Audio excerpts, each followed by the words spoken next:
Mga we are not paid by the Marcos. No. Yeah, we are here to sympathize. We are from Belgium, Germany, and Lumipat ba kayo? Germany with our own money. Our reporter from ako rin taga-ABS-CBN, Zen Hernandez po. Sen Hernandez. She's also reporting, taga dito I'm sa an Netherlands. ex-mayor of Cabacan. Talaga? I'm a two-termer. Baka pwede My kayong tumayo sa husband likod is niya.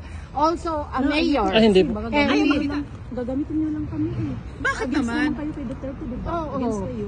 She's a lawyer. Yes. She tried to check the health of our president. He's an 80 years old by March 28. So pwede nga po, He was diba? kidnapped in the Philippines. Oo. Kasi parang we will mention na nandito yung supporters. Sa totoo lang, syempre may magsasabi na hindi pinapakita ang supporters now. We're showing people. Yeah. That's what You we're can looking show for. us that we are not paid. Yes, sir.